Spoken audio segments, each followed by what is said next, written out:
Welcome to the Music Nut Program. I'm John. Thank you so much for joining me today. And welcome back to the latest edition of the Album War. Premise of this series is to talk about two or more bands or artists who released an album with the same title. I will discuss both albums, in this case two, and I will talk about what I love about the albums, what I'm not so crazy about, and I will determine my favorites. And who wins the album war? Today's album war, On the Beach. Let's meet our contestants. First contestant needs no introduction. He has had a fantastic career for about 60 years now. He is still touring. He is still releasing albums as he approaches his 80th birthday. He has had a wild and interesting career. His heart was always into everything he's done. He is a genre hopper of the highest order. I'm talking about Neil Young with his fifth album, On the Beach, released on July 19, 1974 on Reprise Records. This other artist has more of a cult following in the United States, but he has a fantastic and large following in Europe and New Zealand. He's only had one hit here in the States, but for those who know him and love his music, they will tell you what a excellent songwriter, singer, and guitar player he is. And I'm talking about Chris Rea with his eighth album, also called On the Beach, released on April 14, 1986 on Magnet Records. So, Neil Young was going through a lot of personal tragedy at this point. He had come off of Harvest, which was a number one album, gave him a number one hit with Heart of Gold. And not long after that, he's like, I don't want to go into this kind of music anymore. I just want to do what's close to my heart. And meanwhile, he also has Crazy Horse. And Danny Whitten dies, Bruce Berry dies, and he releases three Ragged albums in a row, which is now called the Ditch Trilogy. This was the second of those three that were released, but it was the last of those three to be recorded. The first one was Time Fades Away, which was a live album.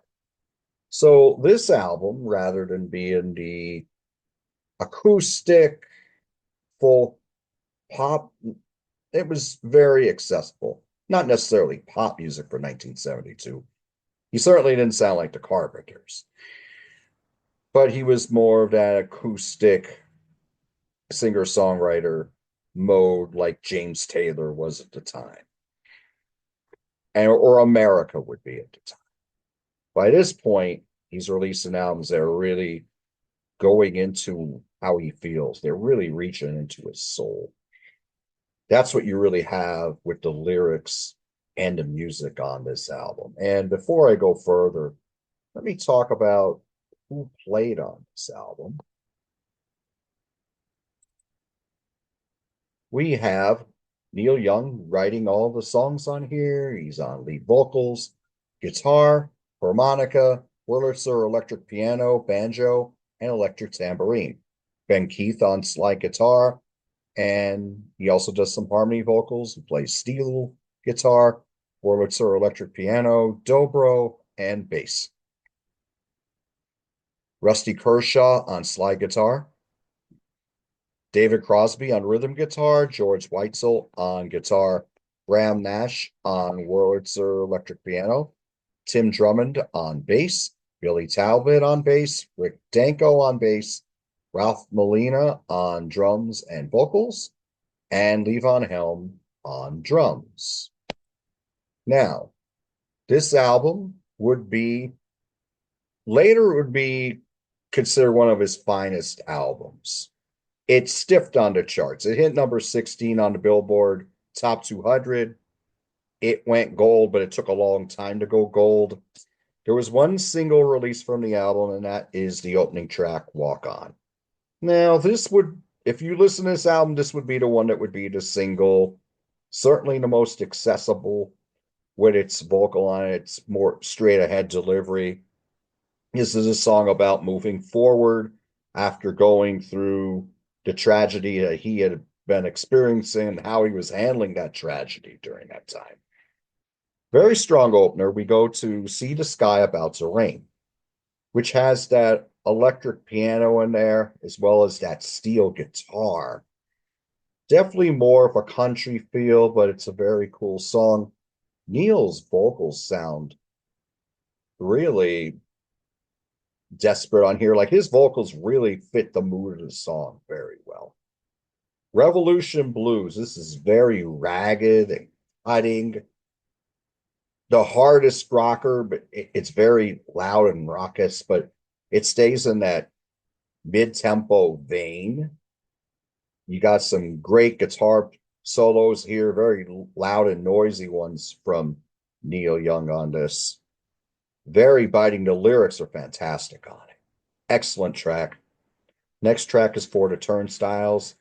That's just Neil and Ben on there on the vocals. That has a very country feel with the dobro and the banjo on. Vampire Blues is closest to a blues here. We have three songs with the word blues in the title. Neil's vocal on this is a little bit above a whisper.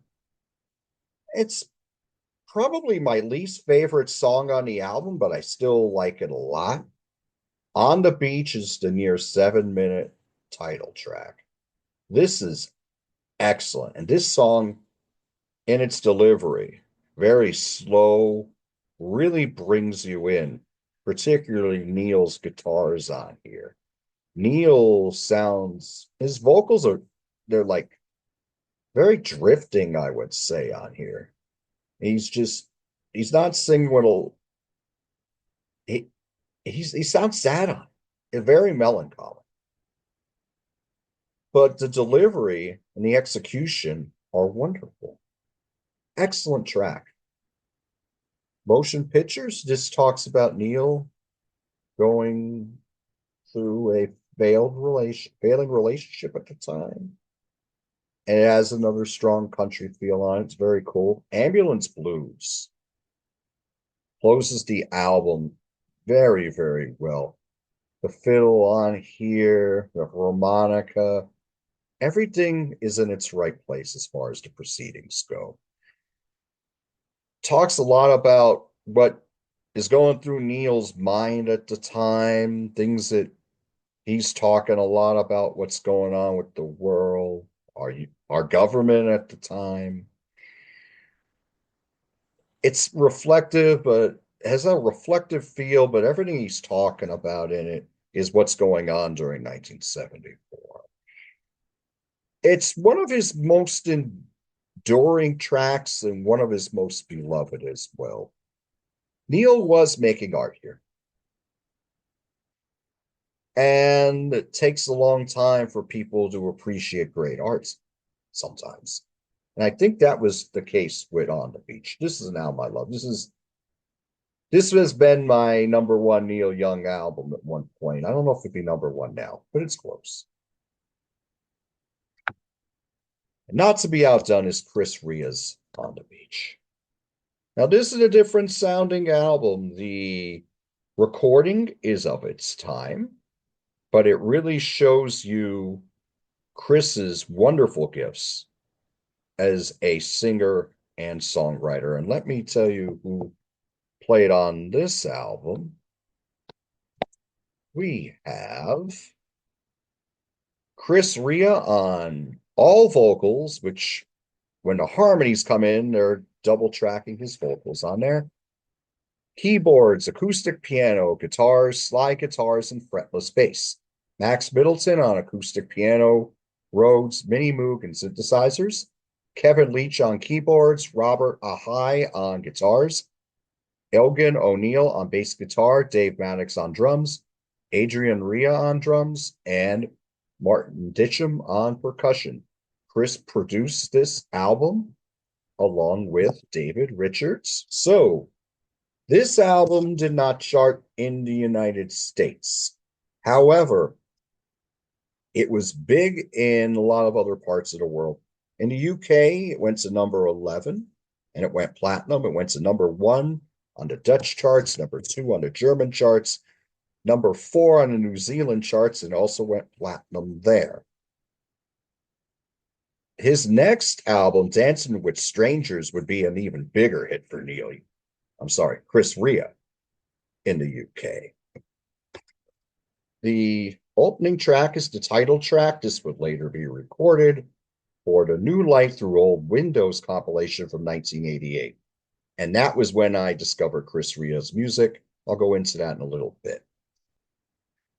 This title song reminds you of being on a beach in its feel with the guitars, the breezy delivery of Chris's vocals. This is an excellent opener. Little Blonde Plates is a lot more reflective. It's slower, more somber. It's got a strong vocal and chorus on here. That's very, very good track. Giverny is excellent. This was not a single on the album, but if 15-year-old me was in charge of anything with this album, I would have put this out as the single. I think this is wonderful. This is an excellent adult contemporary song with a wonderful vocal on it. I love the guitar lines in the chorus on here. I think this is very well written and recorded. This is a wonderful track. Lucky Day has more of a Caribbean feel, and its chorus and execution is very good. Just Passing Through is more adult contemporary, but it doesn't, it's more focused on the keyboards and on the mood on it. It's another good track. It's All Gone was the first single off the album. Now this, it dates itself with the synths on it, but the feel is very 70s R&B. And it's very upbeat. It's very strong. 7.5 minutes, but it never tails off. The instrumental break on here is fantastic. Chris's vocals are wonderful on it. Everything is in its right place on this track. Excellent. Hello Friend was the third single off the album. That's more of a reflective ballad where Chris's vocals really shine. Two Roads, we're going more upbeat now. More of a, again, when he goes upbeat on this album, it's very 70s R&B to me, and it's very well done. The guitars from Chris and the other accompanying musicians, very strong on there. Light of Hope. This song is more reflective again. This is another strong track. One thing I tell you about Two Roads that I should have said a few seconds ago.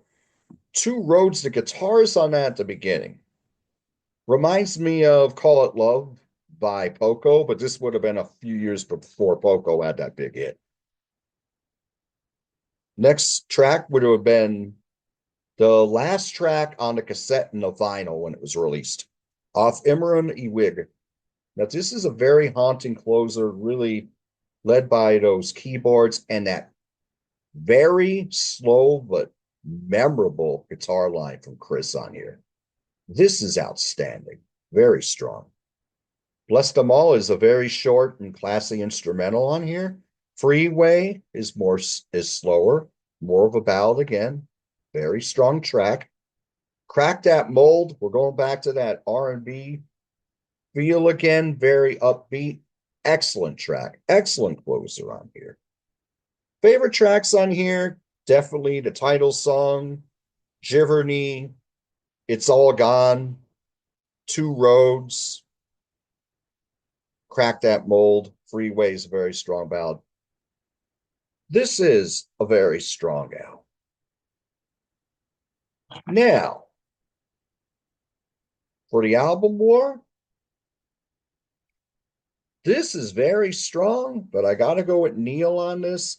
And a lot of it has to do with the fact that I've had more time with the Neil album. But as far as Chris Rea's catalog, as much as I like this, and I've really grown to like this more as I've been listening to this album the last several days, I'm more into Road to Hell. I'm more into Auberge, God's Great Banana Skin.